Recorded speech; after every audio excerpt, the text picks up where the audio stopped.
All right, welcome back. Welcome back, everybody. It's been a minute, but it is Trust the Mics. We are back. Mike Gill, Michael Kaskey-Blomain. A little Sixers loss last night. You tweeted it out last night. Bad loss for the Sixers. We're going to dive into it here as the momentum of the Sixers was rolling in a good direction. Started to get the good vibes all of a sudden on a season that got off to a good start, then hit the injury bug, and then out of nowhere, everybody's back and playing together. MKB, what happened last night, man? It was a tough one, Mike, and it's the exact example of why I think people are hesitant to fully buy into the Sixers team, Mike. You had a full health roster. Joel's back, Tyrese is back, Paul George is back. You're playing against a Miami team that has been bad in the month of March, to put it like frankly. They've been really on a poor back-to-back too. On a back-to-back. Second night of a back-to-back, like a team that's been really poor defensively, had won just 2 of their past 10 games coming into last night. That's a game that the Sixers should have, Mike. You have all your guys out there, and people walked away from that disappointed in Tyrese Maxey's performance, disappointed in Joel Embiid's performance, disappointed in Nick Nurse's performance from the sideline. Like, it was a bunch of errors by all the key contributors that led to that loss last night, Mike. And it's exactly why, you start to feel good about the Sixers, and then they have a game like that last night, and it makes you question how much noise this team could really make in a series in the East. Let's look at it, MKB. Trust the Mics podcast. Of course, you can get on all podcasting platforms, MKB. You look at what happened last night. You mentioned Maxey, Embiid, Nurse, Paul George, the whole situation. They fought back a couple times from double-digit leads, and they had that game seemingly in control with about 3 minutes left. What happened? Poor play in the clutch, Mike, and I think that's been something that's been an issue for this team all season. They seem to almost go away from things that worked earlier in the game in favor of heavy isolation ball and having Joel play around the perimeter instead of around the foul line extended area where he was making a killing against that zone earlier in the game. The offense just breaks down and ends up relying on isolation from Tyrese Maxey, isolation from Paul George, isolation from Embiid, and there's no cohesion.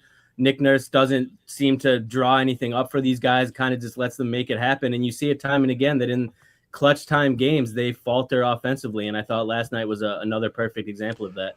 Well, Embiid got asked after the game, what makes their zone so tough? He said, it's not tough.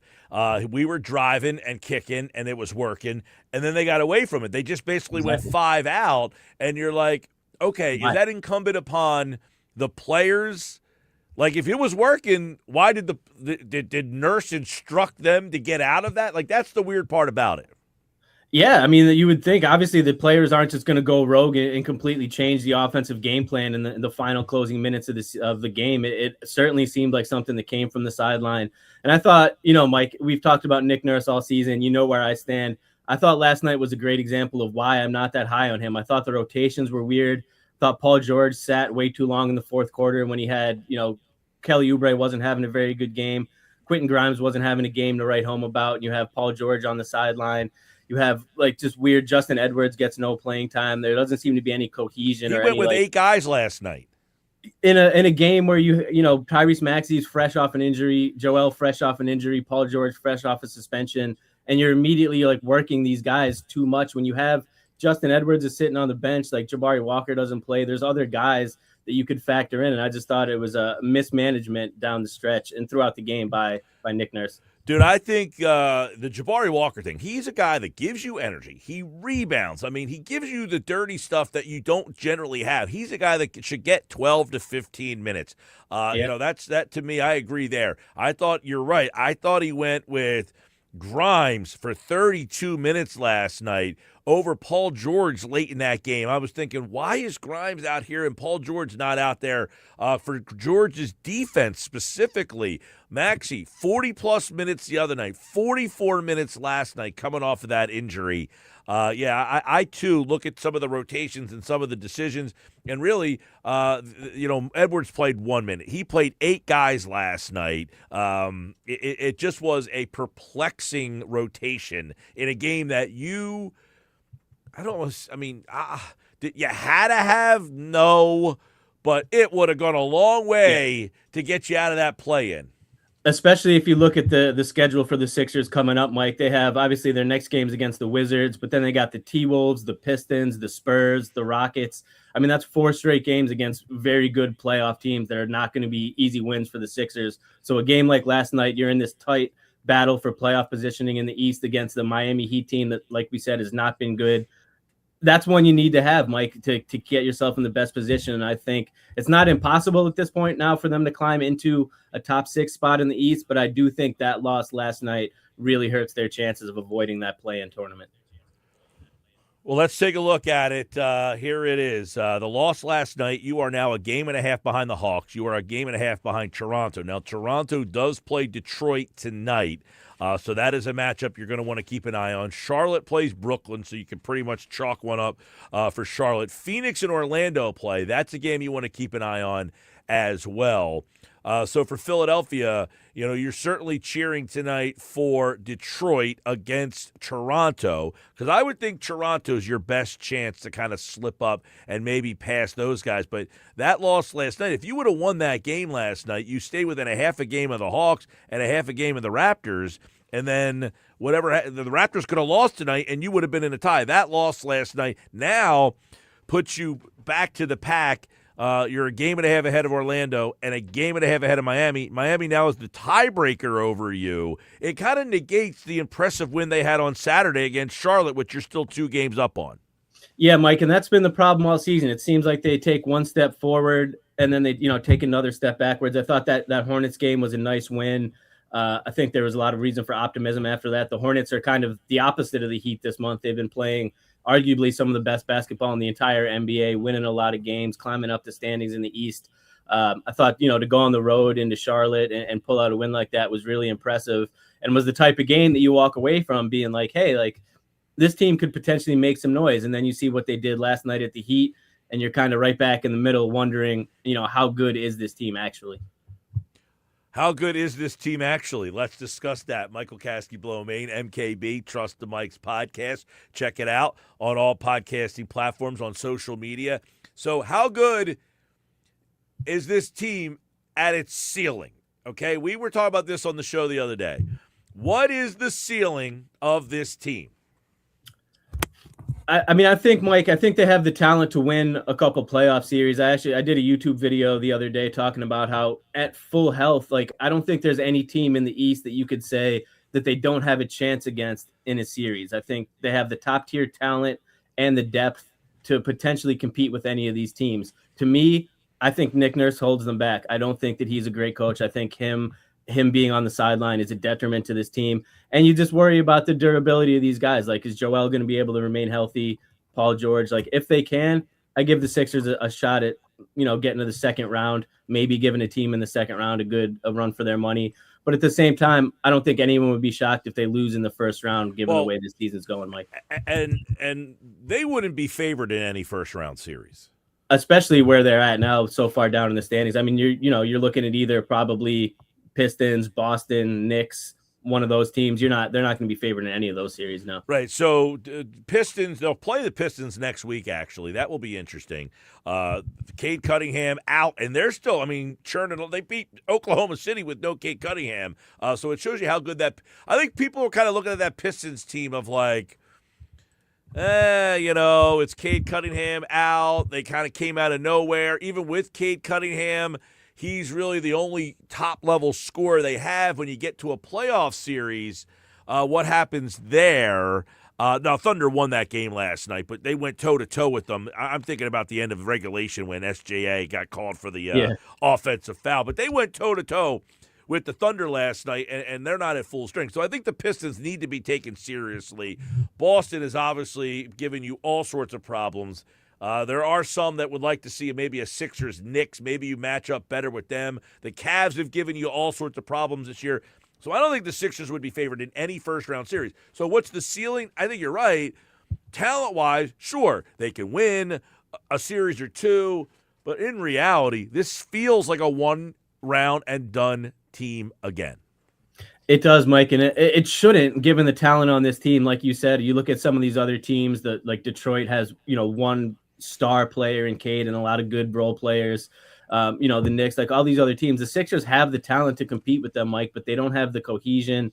They don't have the coaching, and it just seems like they don't, they didn't have the opportunity to play with each other all season and develop that chemistry. So it's kind of just like they're still in that feeling out period at this late part in the season. And that's just tough to overcome when you're playing against a team like the Knicks or the Celtics that have, been together for more than 1 year and have really developed that chemistry throughout the course of the season. It's really just an uphill battle for the Sixers team. Like it really is. Yeah. And, they beat the I would say that Hornets win was maybe one of the most impressive wins they've had in 3 years at least. Yeah. Right? Yeah. Probably under Nick Nurse, probably one of the best wins for sure. And then you have a chance to follow that up by beating a Heat team, as you just said, was coming on a back-to-back, was on the road the night before in Indiana, lost to the Pacers, by the way, and then come home, and we're basically up double digits all night long. You finally come all the way back. You're thinking, okay, that team's going to run out of gas on the back-to-back, and it was you that ran out of gas. 14-0 run to end that thing last night. Extremely disappointing, and I think you're right, Mike. That's why that 14-0 run, it was 101 with 6 minutes left, and then you end up getting blown out of the building. Couldn't get a stop, couldn't get a score, and it puts you now in a terrible spot. So I think anybody who had higher expectations or some expectations, that game last night is the exact reason why this looks like a one-and-done team. Yeah, it was a reality check, Mike. I think a lot of people were riding high after everyone, got back into the roster after that Hornets win. You're looking at the Eastern Conference and you don't see a juggernaut like you have in, times in the past, and it feels open. But at the end of the day, the Sixers have not been a team that have beaten great teams like throughout the season either. I'd have to pull it up, but their record against teams that are under 500 is very good, and their record against teams that are over 500 is not very good. And obviously, as you know, Mike, in the playoffs and the play-in, you're playing against teams that are over 500, and the Sixers have not been great at that this season. And there's honestly very little reason to expect that, to change in the next couple of weeks, I think. I did see that stat going around last night, their record versus teams with winning record versus teams without winning records, and it was pretty significant. Now, listen, this team's very hard to judge considering – you played 25 games without Paul George. Of those 25, 13 of them were without Joel, and then another group of them were without Maxey. They should be given credit for hanging around without that, but once you get those guys back, you need to take advantage of it, and they really fumbled an opportunity last night. So you got the Wizards tomorrow night. That's obviously a team that has no interest in winning, so you're hoping that you can pick that up. You got 7 left. Minnesota's banged up on Friday. Then Detroit on a back-to-back. Is Joel going to play in the game on a back-to-back?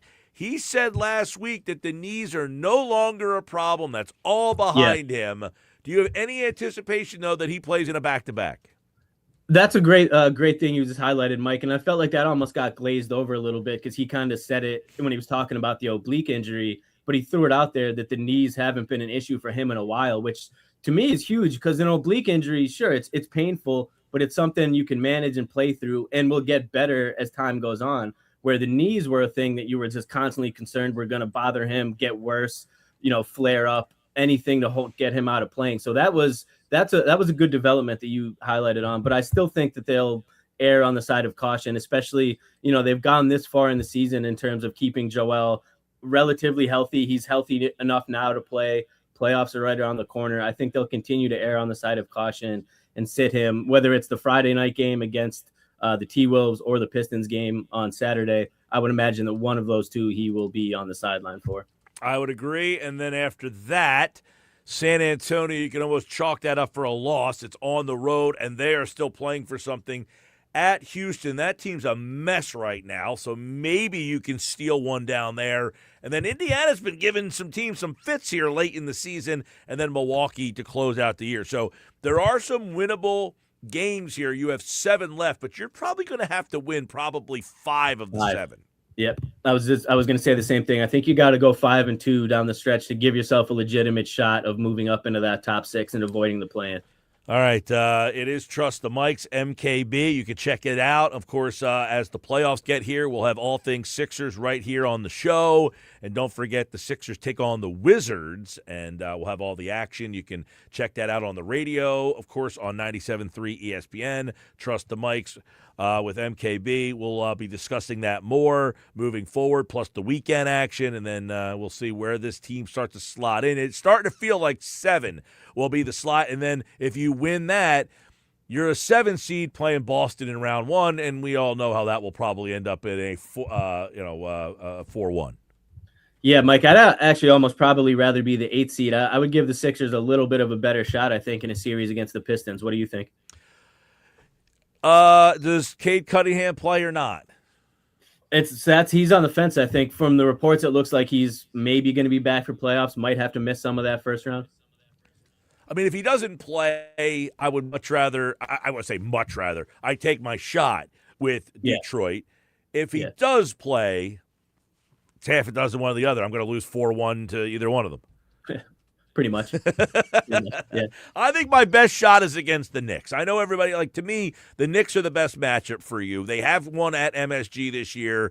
I like the Embiid-Cat matchup. I think that Embiid has terrorized him in the past. I mean – to me, that's your best shot. Them or Cleveland. And Cleveland's beat you a couple times, even with Joel. It's a tough matchup. They're just a bigger, more physical team. Now they got Harden and Mitchell. So to me, I'm taking my shot if I can with the Knicks. But that loss last night probably eliminated an opportunity to get that 6 seed. Yeah, I would agree with you there, Mike. It seems like it's going to be the play-in tournament. So we're talking either Pistons or Celtics first round, Mike, I think. All right, he's Michael Kasky-Blomain. I'm Mike Gill. This is Trust the Mics, a Sixers show. We'll have another one for you next week, recapping all the weekend action right here. Check out all the socials. We'll talk to you next week, everybody. Have a great rest of your day.